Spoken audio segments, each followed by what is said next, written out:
पनवाड़ी की बात सुनकर सकपकाया और घबराया मैं वहां मोम के पुतले की तरह खड़ा रहा।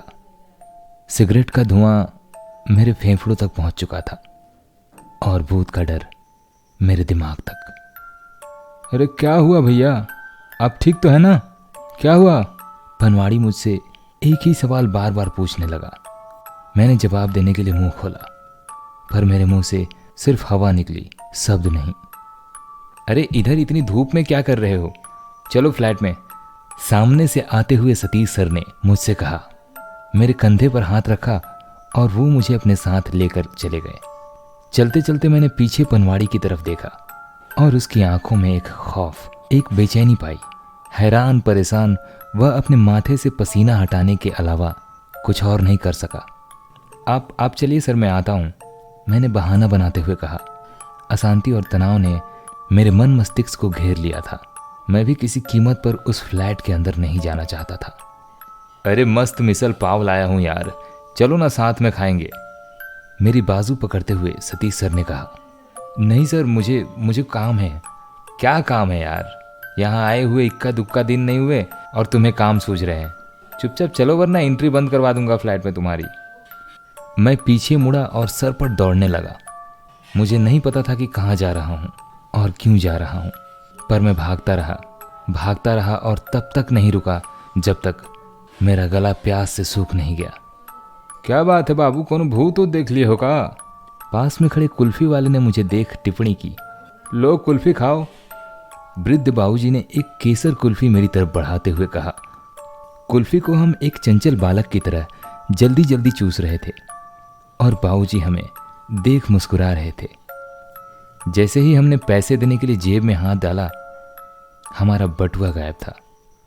अरे रहने दो बेटा, रहने दो, मेरे चेहरे पर सिकन देख बाबूजी ने कहा। मेरा पर्स? मैंने अपनी जेब टटोली। मेरी नज़र अपनी सूनी हथेली पर पड़ी। मेरी घड़ी? सिर पर हाथ रखे अगले कुछ मिनट में चुपचाप बैठा रहा।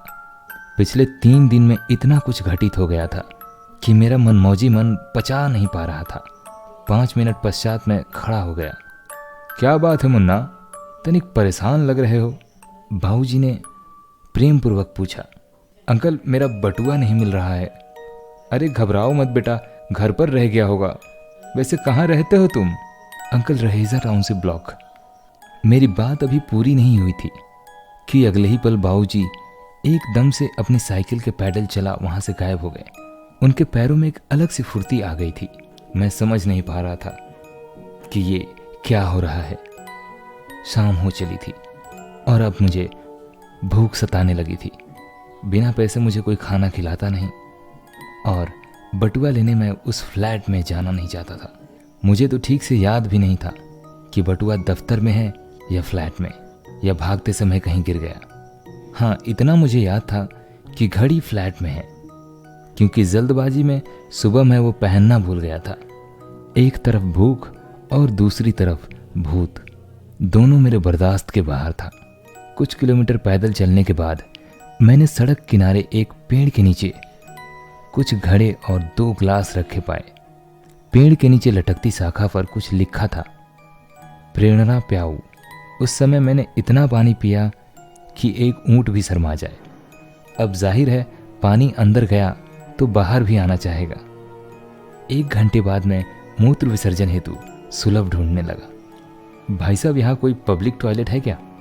मैंने एक सब्जी वाले से पूछा। अरे यहीं कहीं झाड़ी में लिपटा दो साहब।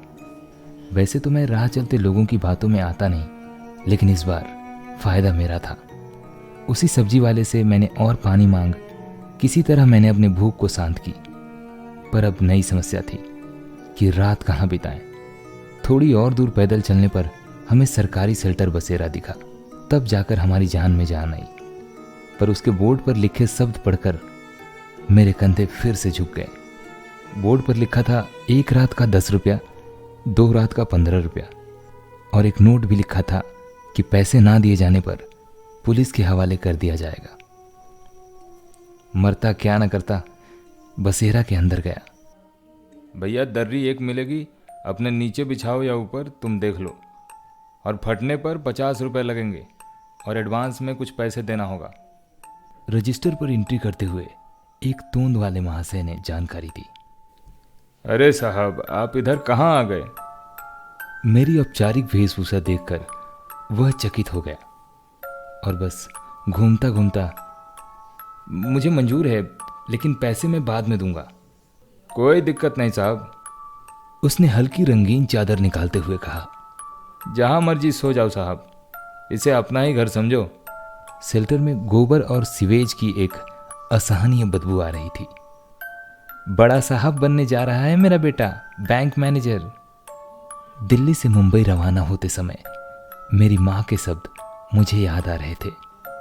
3 दिन पहले मैं मन में एक उत्सुकता लिए मुंबई आया था, पर यह दिन भी देखना पड़ेगा, ऐसा तो सपने में भी नहीं सोचा था। खुली आंखों से रात बिताने के बाद मैं सुबह 10 बजे बिस्तर से उठ दबे पांव बाहर जाने लगा। अरे ओ साहब, पैसे कौन देगा? वही महाशय ने मुझे बसेरा से निकलते हुए देख लिया। निकालो 50 रुपए। उसकी वाणी से अब मिठास गायब थी। पर एक रात का तो 10 रुपए लिखा है। अरे रंगीन चादर का 50 रुपया रेट है, उसने चढ़ते हुए कहा।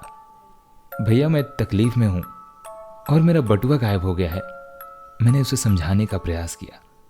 बहुत सुनी है ऐसी कहानियां, पैसे दो वरना पुलिस को बुलाता हूं। पढ़े लिखे इंसान की एक कमजोरी होती है, वो पुलिस से डर जाते हैं। मेरे आंसू निकलने ही वाले थे। इतना सहन किया और सही, इतना सोच मैं वहां चुपचाप बैठ गया। अब तू पुलिस को ही बुला। थोड़ी देर में कांस्टेबल मुझे नजदीक थाने ले गया। दिखते तो ठीक घर के हो, फिर भी ऐसा काम क्यों करते हो? हम थाने पहुंच चुके थे। साहब, ये बिना पैसे दिए शेल्टर से निकल रहा था। वहां उपस्थित इंस्पेक्टर ने मुझे ऊपर से नीचे तक 2 बार देखा। उनकी वर्दी पर उनका नाम चमक रहा था, सब इंस्पेक्टर विवेक। इसका नाम, नंबर और पता नोट कर और जाने दे।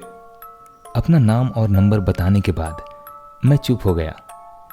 अब पता बताने का पैसा लेगा क्या? Raheja township, block A, flat number A मात्रे, जाने दे इसे, जाने दे। बस साहब, पता ही लिख रहा हूँ फिर। अरे तूने सुना नहीं? भगा इसको यहाँ से, भगा इसको यहाँ से अभी के अभी। उन्होंने सिंघम स्टाइल अपना लिया। सब इंस्पेक्टर साहब के एकदम चिल्लाने से कांस्टेबल मात्रे भी डर गया। ये जा यहाँ से, साहब को कुछ काम है। पर सर मेरा पूरा पता तो। निकल यहाँ से और दोबारा इधर आसपास दिखना भी मत। सब इंस्पेक्टर विवेक ने कांस्टेबल को बाहर भेज सामने रखी फाइल बंद की और अपनी आंखों पर हाथ रख लिया। उनके रोंगटे खड़े हो गए थे। 5 साल पहले की घटना उनके दिमाग में घूम गई। पर क्या थी वो घटना और उसका उस फ्लैट से क्या संबंध था? क्या कुछ घटित हुआ था उधर जो अभी भी अनसुलझा था, जिसकी तह तक पहुंच जाना अभी बाकी था? इन सभी सवालों के जवाब लेकर मैं आपसे अगले एपिसोड में मिलता हूं। तब तक के लिए जय हनुमान जी। आप सुन रहे थे एक कहानी ऐसी भी अनीस के साथ।